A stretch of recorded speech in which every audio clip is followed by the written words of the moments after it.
में आप सब दोस्तों का, आप सब साथियों का मैं सुनील कागसर ब्यूटीफुल सिटी चंडीगढ़ से एक बार फिर से स्वागत करता हूं। आप सब लोगों का आभार प्रकट करता हूं कि आप सब लोग सुबह सवेरे उठकर ये आधा घंटा निकालते हैं।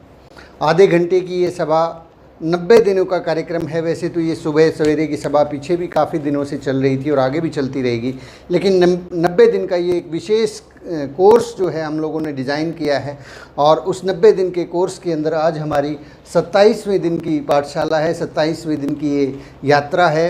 इन 90 दिनों के अंदर केवल और केवल रोज़ाना आधा घंटा यानी कि कुल मिलाकर आपकी ज़िंदगी के 45 घंटे आपके आरसीएम बिज़नेस के अंदर बहुत सारे घंटों को, सालों को बचा सकते हैं, क्योंकि बहुत सारी ऐसी छोटी छोटी बातें होती हैं जो हमें खुद सीखनी पड़ती हैं, लेकिन अगर वो समय से पहले और सही समय पे हमें उनकी मालूमात हो जाए तो हमारा बिज़नेस बहुत तेज़ी से बढ़ सकता है। चलिए, इससे पहले कि आज की बातचीत को हम शुरू करें, मैं अपना छोटा सा परिचय दे देता हूं। मेरा नाम सुनील कागसर है और मैं पेशे से एडवोकेट हूं। पिछले 20 साल से वकालत कर रहा हूं और अभी फ़िलहाल पंजाब और हरियाणा हाई कोर्ट चंडीगढ़ में मैं प्रैक्टिस करता हूं।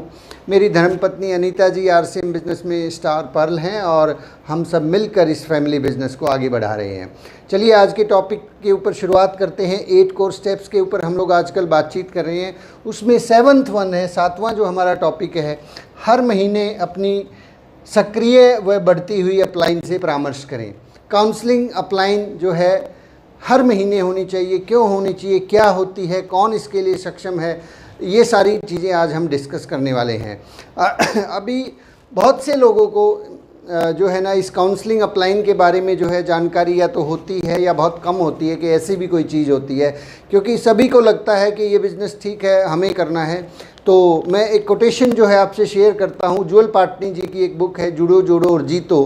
उसमें उज्ज्वल पाटनी जी लिखते हैं कि माना कि आपको बहुत सारी नॉलेज है, माना कि आपने बहुत सारी किताबें पढ़ी हैं, माना कि आपने बहुत सारी ट्रेनिंग्स ली हैं, माना कि आपको बहुत कुछ आता है, लेकिन क्या आप डायमंड हैं? उज्ज्वल पाटनी जी पूछते हैं कि यदि नहीं हैं तो आपको अभी कुछ और सीखने की ज़रूरत है।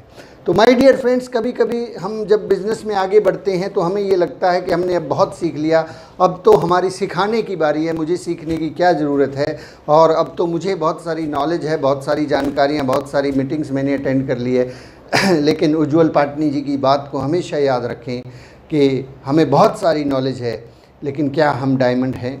और अगर नहीं हैं तो अभी और सीखने की ज़रूरत है, अभी किसी और व्यक्ति की सलाह की हमें ज़रूरत है। तो बातचीत करते हैं कि हर महीने अपनी सक्रिय और बढ़ती हुई अपलाइन से परामर्श करें। अब ये सक्रिय और बढ़ती हुई अपलाइन क्या होती है? सबसे पहला प्रश्न तो अपने आप से ये पूछें कि क्या आप डायमंड हैं? यदि नहीं हैं तो आपको काउंसलिंग की ज़रूरत है। यदि आप डायमंड हैं तो नो प्रॉब्लम, आपको किसी काउंसलिंग की ज़रूरत नहीं है। लेकिन यदि आप डायमंड नहीं हैं तो आपको काउंसलिंग की ज़रूरत है, आपको सीखने की ज़रूरत है। किसी एक ऐसी थर्ड पार्टी, किसी एक ऐसे व्यक्ति की ज़रूरत है जिसके पास इस प्रकार का अनुभव हो, जो आपके साथ मिल के आपके बिज़नेस को ग्रो कर सके।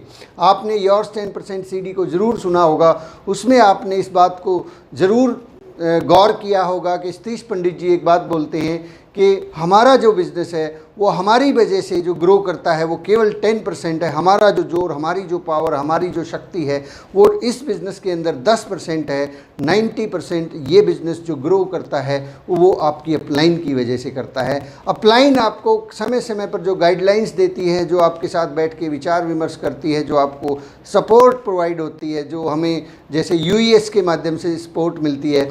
हमारा बिज़नेस 90% के जो रोल है वो अपलाइंस की वजह से है। हमारा जो एफर्ट है, हम लोगों को जो ज्वाइन करवा रहे हैं, हम लोगों को प्लान दिखा रहे हैं, हमें लगता है कि वो 90% है, लेकिन एक्चुअली वो 10% है। तो योर्स 10% CD अगर आपने नहीं सुनी है तो उसको ज़रूर सुनिएगा, उसको नोट्स बनाइएगा, उसके बारे में आगे आने वाले समय में हम बातचीत भी करेंगे। तो चलिए हम बात करते हैं। यदि आप डायमंड हैं तो नो प्रॉब्लम, काउंसलिंग की कोई आवश्यकता नहीं है। लेकिन यदि हम डायमंड नहीं हैं तो हमें काउंसलिंग की आवश्यकता है। अब काउंसलिंग किससे करनी होती है, काउंसलिंग क्या होती है, हम इस बारे में बात करेंगे। तो काउंसलिंग के लिए यहाँ पे आप शब्दों को थोड़ा ध्यान से देखिए। सक्रिय व बढ़ती हुई अपलाइन, काउंसलिंग किससे करें? काउंसलिंग किससे करनी है? Active, effective and growing upline. Growing upline, देखिए अपलाइन जो है इसके बारे में थोड़ा सा समझ लेते हैं कि अपलाइन कौन होता है। समटाइम हमें ये लगता है कि जिस व्यक्ति ने हमें ज्वाइन करवाया, हमें स्पॉन्सर किया है, वो हमारी अपलाइन है। वो हो सकता है जो है उसका रोल केवल बेचारे का इतना हो कि वो एक डाकिया था और उसने आपके घर में चिट्ठी वो खाली दे के चला गया। अब उस चिट्ठी के अंदर क्या लिखना है यह आपको देखना है। तो वो अपलाइन जो है हम मान के बैठ जाते हैं कि मेरी तो अपलाइन ये है जी और ये काम ही नहीं करती है, ऐसा है वैसा है, और फिर हम जो है उसी चक्कर में उलझ के रह जाते हैं। अपलाइन का मतलब होता है active, effective and growing upline. अब ये काउंसलिंग भी जो है उस व्यक्ति के साथ में काउंसलिंग होनी चाहिए जो आपकी अपलाइन में, आपकी अपलाइन में बहुत सारे लोग होते हैं, आप जिन्होंने आपको ज्वाइन करवाया, वो उससे ऊपर उससे ऊपर उससे ऊपर कोई ना कोई एक ऐसा व्यक्ति आपको ढूंढना होगा, और उसको ढूंढने के साथ साथ उसके साथ में आपको संबंध बनाने होंगे, उसके साथ आपको रिलेशंस बिल्ड करने हैं। देखिए यदि आप इस बिज़नेस को लेके सीरियस हैं, आप चाहते हैं कि वाकई में आप डायमंड जाना चाहते हैं, तो ये आपके बिज़नेस का सबसे इम्पॉर्टेंट पार्ट है। समटाइम हम नॉन सीरियस होने की वजह से, यानी कि अगर कोई व्यक्ति ये सोचता है कि नहीं मेरी अपलाइन आके खुद ही मेरी काउंसलिंग करेगी, खुद ही जो है ना उनको सारे काम करने हैं, तो इसका सीधा सा मतलब ये है कि आप सीरियस नहीं हैं। अगर आप इस बिज़नेस को लेके सीरियस हैं, अगर आप इस बिज़नेस को लेके आगे बढ़ना चाहते हैं, तो ये जो एक्टिव, इफेक्टिव और ग्रोइंग अपलाइन है ये आपको खुद ढूंढनी पड़ेगी। कोई चल के नहीं आएगा आपके पास। हो सकता है कई बार अपलाइंस आइडेंटिफाई कर लेती हैं डीप डाउन में जाके कि यस ये व्यक्ति वाकई में इस बात को लेके सीरियस है। तो अगर आपको आइडेंटिफाई कर लिया है, वेल डन, बहुत अच्छा। लेकिन अगर आप आइडेंटिफाई नहीं हो पा रहे हैं तो आप ढूंढिए अपनी अपलाइंस ऊपर से ऊपर किसी एक व्यक्ति को ढूंढिए जो एक्टिव है, इफेक्टिव है और ग्रोइंग अपलाइन है। एक्टिव, इफेक्टिव, ग्रोइंग जो है ये बहुत ज़रूरी है। कई बार जो है एक आदमी का खुद का ही बिजनेस अटका हुआ है, वो खुद ही आगे नहीं बढ़ रहा है, और वो फिर नीचे वालों को क्या गाइडलाइन और क्या दिशा निर्देश और कैसी सलाह दे पाएगा। तो माय डियर फ्रेंड्स, ये आपके लिए बहुत ज़रूरी है कि आप उस व्यक्ति को की सलाह लें जो आगे बढ़ रहा है, जो एक्टिव है। यदि एक आदमी खुद ही एक्टिव नहीं है और आप उसकी सलाह लेंगे तो क्या काम आने वाली है वो सलाह? वहाँ तो वो सलाह नहीं मिलने वाली है, वहाँ तो फिर जो है पिटाई होएगी। वो मास्टर है जो खुद ही प्रिंसिपल बनने से छूट गया था, वो अपनी भड़ास आपके ऊपर निकाल सकता है। तो मैं निवेदन करना चाहूँगा कि आप उस अपलाइन के पास पहुँचें जहाँ आपको लगता है कि यस, एक लोग कुछ ऐसे होते हैं कि किसी व्यक्ति के पास जाने के साथ साथ तो आपको लगता है कि जैसे हम ठंडी छाया में आ गए, और किसी व्यक्ति के पास जाने पर आपको लगता है कि कड़ी धूप में आ गए, जहाँ पे जाके सिर्फ जो है ना सवाल ही सवाल हो रहे, काम क्यों नहीं करते, ऐसे वैसे ये वो।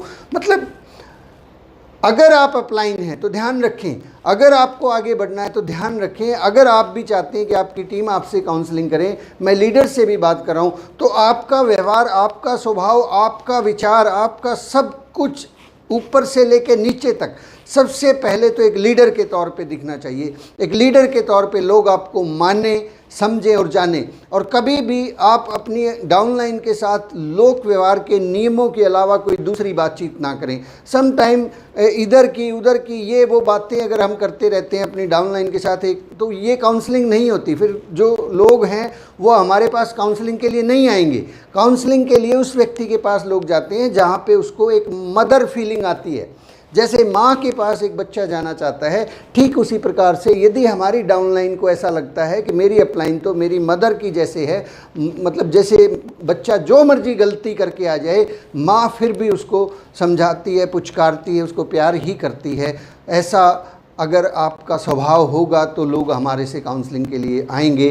तो इस तरह की काउंसलिंग हमें करनी है, इस तरह का व्यक्तित्व हमें तैयार करना है। क्योंकि अभी आप जिस भी लेवल पे हैं उस लेवल से आपके भी डाउनलाइन में बहुत से लोग हैं, तो उन लोगों को आप तभी अपने पास बुला पाएंगे जब हमारा स्वभाव इस प्रकार का होगा। तो हमें उस स्वभाव को खुद को भी बनाना है और हमें उस तरह की अपलाइन से जाके काउंसलिंग करनी है जहाँ पे आपको ठंडी ठंडी छाया मिलती हो, जहाँ पे आपको ज्वाइनिंग्स ना मिलती हो। कई बार लोगों को ये लगता है कि अपलाइन तो वो है जो हमारी डाउनलाइन में ज्वाइनिंग करवाती है।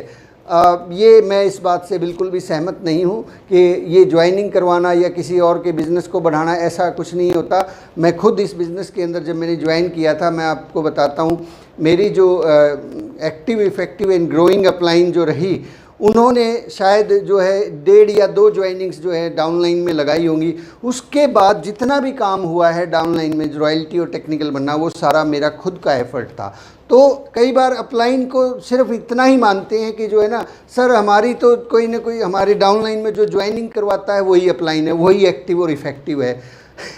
वो नहीं है सर, वो तो हमारा खुद का जो है ना एक छोटा सा लालच होता है, और वो बहुत छोटा होता है, उससे कुछ नहीं होने वाला। हमें जब तक खुद इस बिज़नेस को ग्रो करना नहीं आता, तब तक ये बिज़नेस ग्रो नहीं हो पाता है। तो ध्यान रखें, एक्टिव इफ़ेक्टिव और ग्रोइंग अपलाइन के साथ बैठ के काउंसलिंग करनी है, 1-on-1 फेस टू फेस बैठ के। महीने के अंदर सतीश पंडित जी की टेप है 7 डेज़ के अंदर, शायद उसमें 5वां पार्ट है, फिफ्थ नंबर के ऊपर सतीश पंडित जी बताते हैं कि महीने के अंदर 1-on-1 क्रॉस द टेबल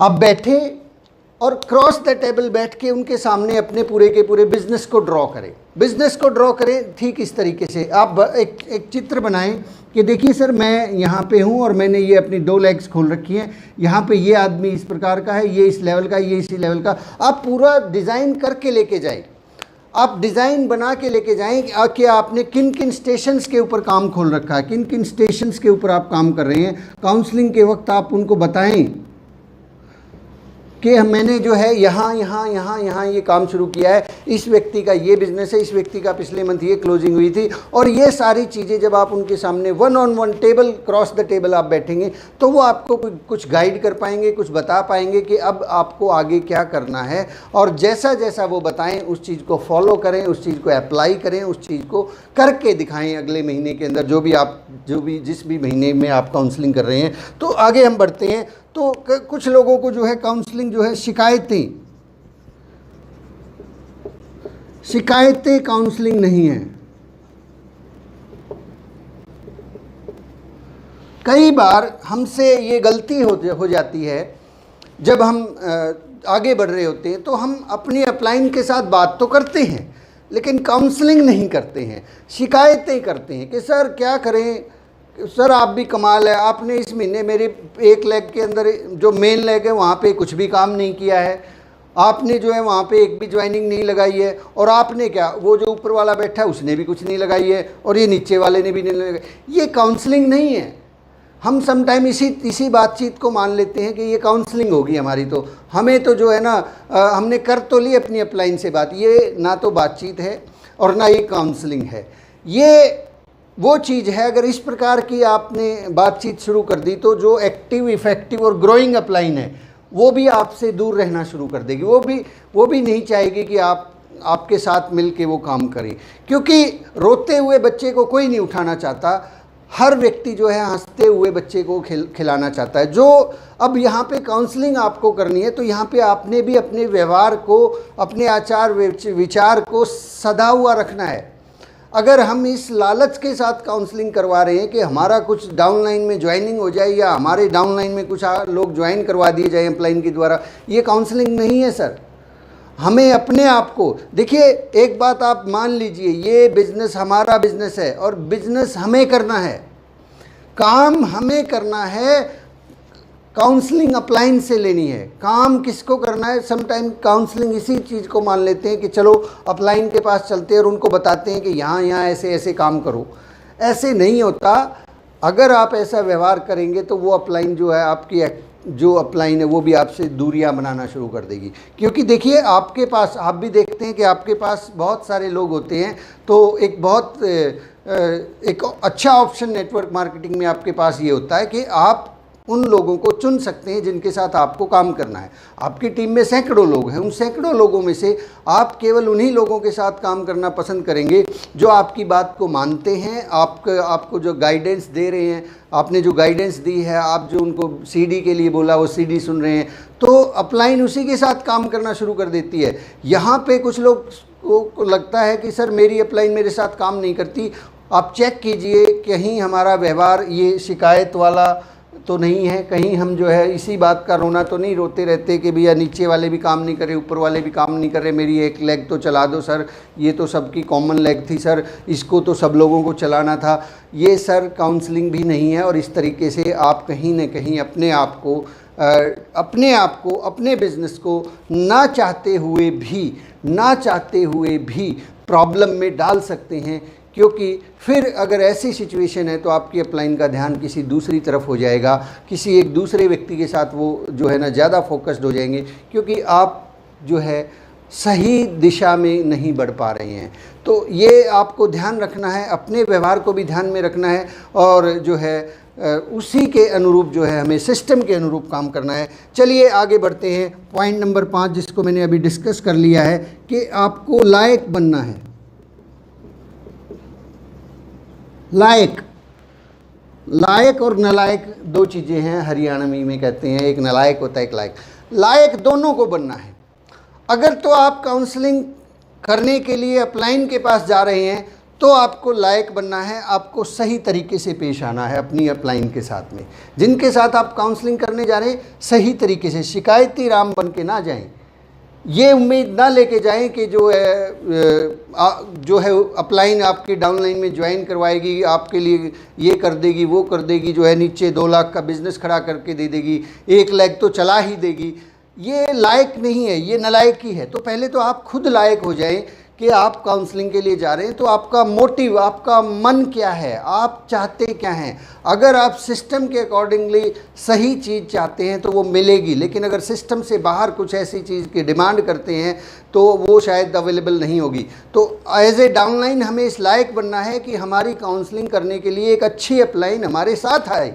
नहीं तो जो अच्छी और बेहतरीन अपलाइन है वो भी जो है आपके साथ में बैठ के बातचीत नहीं करना चाहेगी यदि आप गलत और फिजूल की डिमांड्स रखते हैं अपलाइन के सामने।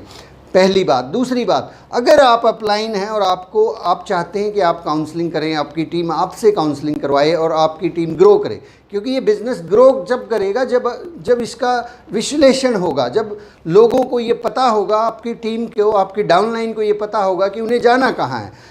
क्योंकि लोग जो है बिना टारगेट्स के, बिना कुछ तय किए चले जा रहे हैं और उनको पता ही नहीं होता कहाँ जा रहे हैं। हर महीने यदि वो किसी एक लेवल को लेके उत्साहित नहीं है, किसी एक लेवल को लेके काम नहीं कर रहे हैं, तो ये क्योंकि फिर बिज़नेस बढ़ेगा कैसे। बिज़नेस वहीं खड़ा रहता है जब तक हम किसी चीज़ को लेके फोकस नहीं होंगे, बिज़नेस नहीं बढ़ेगा। तो अगर हम ये चाहते हैं कि हमारी डाउनलाइन हमसे आके काउंसलिंग करे तो एज ए अपलाइन हमें भी लायक बनना है। ये दोनों तरफ है, ये वाइस वर्सा है। एक डाउनलाइन को भी लायक बनना और एक अपलाइन को भी लायक बनना है कि लोग हमसे आके काउंसलिंग करें। तो जब एक डाउनलाइन, एक साथी आके हमसे काउंसलिंग करता है तो उस वक्त हमारा आचार व्यवहार, हमारी बातचीत बहुत सधी हुई और बिल्कुल निष्पक्ष और बेबाक होनी चाहिए।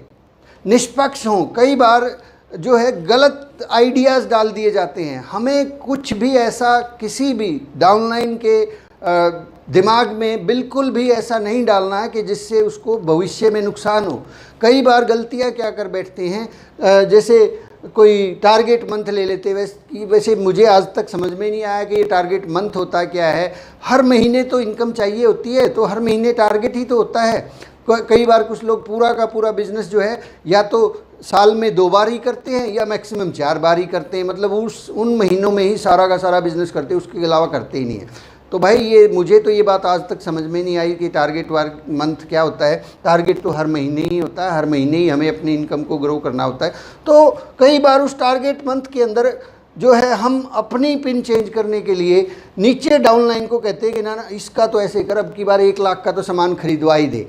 मतलब क्या किया, कुछ गलत ऐसी गाइडलाइन जिससे मुझे फ़ायदा हो सकता था, लेकिन उसकी वजह से उनकी टीम में एक बहुत सुंदर सा, बहुत खूबसूरत और बहुत ही जाबाज लीडर आया था और वो 1 लाख के टारगेट के चक्कर में 0 हो गया। मैंने एक वीडियो भी इसके ऊपर बनाया था, टारगेट के चक्कर में ना पड़े, ग्रोथ पर ध्यान दें। तो हम जो है एज ए अपलाइन यदि ये चाहते हैं कि लोग हमारे पास आएँ, हमारे पास भी उनको ये मदरली फीलिंग आए, उन्हें भी ऐसा लगे कि यस ये मेरी अपलाइन है, वो गर्व से कह सकें। तो हमें अपने सारे के सारे लालच को साइड में रख देना है। हमारा टारगेट भले ही छूट जाए, हमारा टारगेट भले ही छूट जाए, नीचे किसी भी डाउनलाइन का नुकसान 1 रुपये का भी नहीं होना चाहिए। हमारा एज ए अपलाइन 1 लाख का नुकसान हो जाए कोई फ़र्क नहीं पड़ता, वो 1 लाख आ जाएंगे यदि हमारी टीम खड़ी है, यदि हमारी डाउनलाइन जो है खड़ी रहती है और वो इस बिज़नेस के अंदर काम करती रहती है। तो ये बिल्कुल बहुत बारीक चीज़ है, इसके बारे में शायद मैं इस लायक भी नहीं हूँ कि मैं इसके बारे में बात कर सकूँ, लेकिन ये बहुत सीरियस है। हर महीने जब भी क्लोजिंग होती है उस वक्त ये ध्यान रखें कि मेरा खुद का चेक भले ही छोटा हो जाए, क्योंकि कई बार लेवल्स जो है वो आपस में मैच करते हैं और सम टाइम जो है ये दुविधा होती है कि डाउनलाइन में मान लीजिए एक व्यक्ति का बिज़नेस 3.5 नीचे 3,40,000 हो गया है और हमारे लेवल पे ये 3.5 लाख हो रहा है, तो उस जिसका 3,40,000 हो गया है वो अगर एक्टिव इफेक्टिव है, काम कर रहा है, तो उसका 3.5 पूरा करवाना है, हमारा लेवल भले ही छूट जाए। तो ये छोटे छोटे त्याग हमें करने होते हैं, हमें इस तरीके से सोचना है, इस तरीके से गाइडलाइन देनी है, इस तरीके से काउंसलिंग करनी है कि टीम ग्रोथ करे, टीम आगे बढ़े। क्योंकि ये कई बार ऐसा कुछ लोग जो है ऐसा लगता है कि मतलब ऐसे टारगेट दे के जो है ना मेरा पिन आ जाएगा। ये तो साहब वही बात हो गई कि एक आदमी सोने के अंडे देने वाली मुर्गी को लेके आया था और वो मुर्गी जो है हर रोज़ एक सोने का अंडा देती थी और उसका काम बहुत बढ़िया चल रहा था। और ऐसे करते करते वो तंग हो गया, उसने सोचा कि सर क्या करें, ये तो हर रोज़ एक अंडा देती है, क्यों ना मैं जो है इस मुर्गी को ही मार के और इसके सारे अंडे एक ही दिन निकाल लेता हूँ। और ठीक उसने वैसा ही किया, मुर्गी को मार डाला और अंदर देखा तो अंदर कुछ भी नहीं मिला। हमारी जो डाउनलाइन है उसको एक ही महीने में नहीं निचोड़ना है कि एक ही महीने में कहीं हम ये गलती कर बैठें।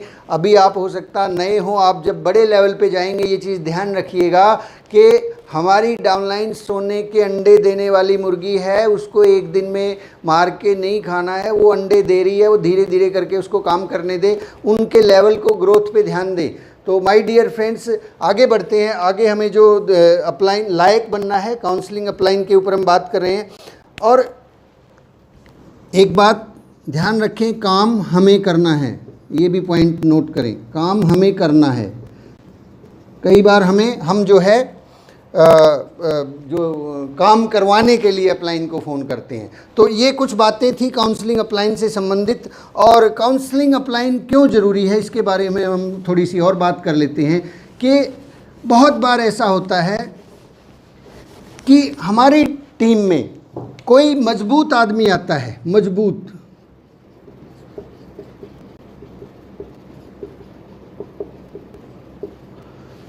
सतीश पंडित जी एक बात बोलते थे कि आरसीएम बिजनेस में, नेटवर्क मार्केटिंग में हमारी टीम में बहुत अच्छे लोग आते तो हैं, लेकिन हमारी कुपात्रता के चलते ये बिज़नेस छोड़ के चले जाते हैं। तो जब वो अच्छे लोग आते हैं, जब हमारा अनुभव कम होता है, जब हमारे पास उतना अनुभव नहीं होता कि हम उस व्यक्ति को आइडेंटिफाई कर सकें, उस व्यक्ति को पहचान सकें, तो यहाँ पे एक व्यक्ति है जो जिनसे आप काउंसलिंग करते हैं, जिनसे आप मेंटरिंग करते हैं, जिनसे आप सलाह लेते हैं। जब आप काउंसलिंग करेंगे महीने के अंदर, जब आप एक बार काउंसलिंग करेंगे, तो जब उनके सामने आप अपने चित्र को बनाएंगे कि देखिए सर यहाँ पे एक व्यक्ति ज्वाइन है, इसका ये नाम है, ये इस प्रोफेशन का है, ये करता है, ये करता है, तो आपकी जो अपलाइन है, एक्टिव, इफेक्टिव और ग्रोइंग अपलाइन, वो उसको आइडेंटिफाई कर पाएगी। आपने कोई नया स्टेशन शुरू कर दिया है और वहाँ पे आप, हो सकता है कि बहुत सारी संभावनाएं हो, या हो सकता है कुछ ऐसा काम आप शुरू करने जा रहे हैं जिस काम को सब पहले आपकी अपलाइन करके देख चुकी है कि उससे कोई रिज़ल्ट नहीं आते हैं, तो आपको वो बता सकेंगे कि सर ये वाला काम तो पहले बहुत लोगों ने करके देखा, इससे कुछ नहीं होता, ये रिज़ल्ट ओरिएंटेड नहीं है। यानी कि जब हम नए नए इस बिज़नेस में ज्वाइन होते हैं तो हमारे पास बहुत सारे आइडियाज़ आते हैं, हमें लगता है कि ऐसा करने से ऐसा हो जाएगा, हमारे दिमाग की बत्ती जल उठती है और हम ऐसे बहुत सारी चीज़ें इसमें अप्लाई करने की कोशिश करते हैं जिसको हमने आज से पहले नहीं किया। लेकिन यदि उस चीज़ को आपने अपनी अपलाइन से डिस्कस कर लिया तो आपकी अपलाइन आपको बता पाएगी कि ये वाला फार्मूला नहीं चलता या ये वाला फार्मूला ज़्यादा चलता है, क्योंकि हर आदमी दिमाग रखता है। यहाँ नेटवर्क मार्केटिंग के अंदर RCM बिज़नेस में जो सबसे बड़े चैलेंज है वो यही होता है कि हर आदमी अपना दिमाग रखता है और वो अपने दिमाग से इस बिज़नेस को चलाना चाहता है। लेकिन ये बिज़नेस बिल्कुल भी जो है बिल्कुल पूरी दुनिया से अलग है। इसके सिद्धांत कुछ और हैं, ये कुछ और नियमों पे चलता है, ये 6 बेसिक्स 8 कोर स्टेप्स और कार्डिनल रूल्स पे चलता है। तो हम अपना माइंड जब अप्लाई करते हैं, आइडियाज़ जब आते हैं, यदि उस आइडिया को हम अपनी अपलाइन से डिस्कस कर लेंगे जो एक्टिव, इफेक्टिव और ग्रोइंग अपलाइन है, तो वो आपका बहुत सारा समय, बहुत सारा मनी, बहुत सारा एनर्जी बचा सकते हैं, क्योंकि उनके पास अनुभव है। तो ध्यान रखें कि मजबूत आदमी को भी आप पहचान सकते हैं। अपलाइन से अगर काउंसलिंग करेंगे तो उनको बता पाएंगे कि ये लोग हैं। कुछ आइडिया आता है या तो वो बहुत बेहतरीन हो सकता है, अगर बहुत बेहतरीन है तो वो पूरे टीम को काम आ सकता है, और यदि वो बेहतरीन नहीं है तो आपको बचा सकता है। तो दोनों ही सूरत के अंदर आप इस चीज़ को ध्यान रखें कि हमें काउंसलिंग करनी है अपनी एक्टिव, इफेक्टिव और ग्रोइंग अपलाइन से, हमें बातचीत करते रहना है। तो चलिए इसके बारे में जो है अब बात आती है कि ये काउंसलिंग 1-on-1 या कैसे करें। देखिए, अगर आप पंडित जी एक बात बोलते हैं उसी टेप में 7 डेज़ को आप सुनना, ज़रूर सुनना। पहला पार्ट है, पहले पार्ट के अंदर पॉइंट नंबर 5 है शायद, जहाँ तक मुझे ध्यान है, कि अगर आप 1 महीने या 40 दिन के अंदर अंदर अपनी अपलाइन के साथ फेस टू फेस बैठ के काउंसलिंग नहीं कर रहे हैं तो ये आपकी गलती है। हो सकता है आप बहुत ज़्यादा बिज़ी हो सकता है आपकी अपलाइन बहुत ज़्यादा बिज़ी हो, लेकिन ये आपकी जिम्मेवारी है कि आप उनसे समय लें, फेस टू फेस बैठें और उनके सामने अपना बिज़नेस ड्रॉ करें।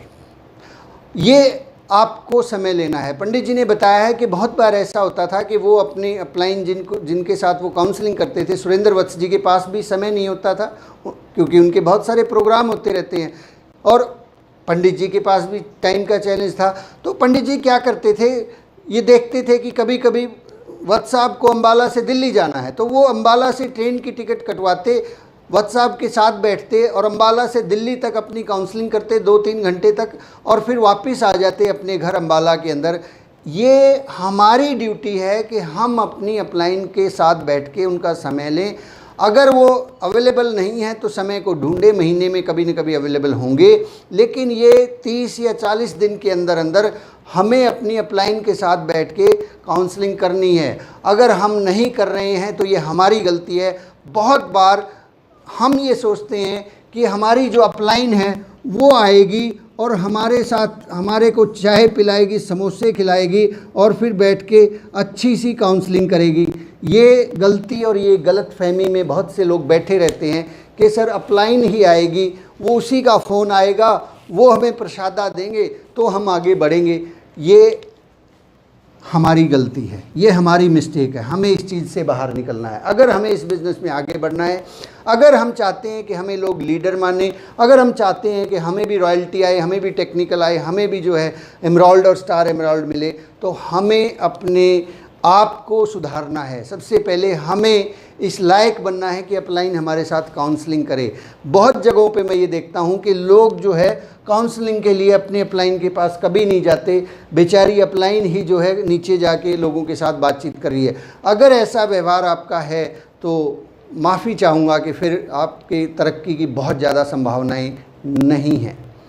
तो आपका ये खुद का जिम्मेवारी है कि आप अपनी अपलाइन से टाइम लें, उनके साथ काउंसलिंग करें। आज के समय में थोड़ा चीज़ें बदल गई हैं। ये काउंसलिंग आप जूम के ऊपर कर सकते हैं, ये काउंसलिंग आप वीडियो कॉलिंग के थ्रू कर सकते हैं, ये काउंसलिंग आप टेलीफोनिकली भी कर सकते हैं, लेकिन ये करनी है, ये ज़रूरी है और ये हर महीने करनी है। हर महीने अगर आप काउंसलिंग करेंगे तो आप अकाउंटेबल होंगे। किसी न किसी व्यक्ति को आपको अकाउंटेबिलिटी, अगर आप मान के चलेंगे कि मुझे इस आदमी को हिसाब किताब देना है, जैसे किसी कंपनी में आप जॉब करते हैं, तो ये जो काउंसलिंग है ये आपको अकाउंटेबल भी बनाएगी। ये एक और बहुत अच्छा पॉइंट है, काउंसलिंग क्यों करनी चाहिए, अकाउंटेबिलिटी बढ़ जाएगी। अकाउंटेबिलिटी, इसको बोलते हैं शायद उत्तरदायी। अगर हम इस बिज़नेस में किसी व्यक्ति को लेके किसी व्यक्ति के सामने उत्तरदायी का भाव रखते हैं तो हमारा बिज़नेस तेज़ी से ग्रो करता है। तो कई बार कुछ लोग डरते हैं काउंसलिंग करने से कि काउंसलिंग करेंगे तो अपलाइन जो है काम बताएगी, हमें काम करना पड़ेगा। डरे ना, आप उनके पास जाएं, बैठें, उनके सामने डिस्कस करें, इससे आपका बिज़नेस बढ़ेगा। यस, जवाबदेही सबसे शायद ज़्यादा बेहतर है। तो जवाबदेही इस बिज़नेस में है ही नहीं क्योंकि यहाँ कोई बॉस नहीं है। तो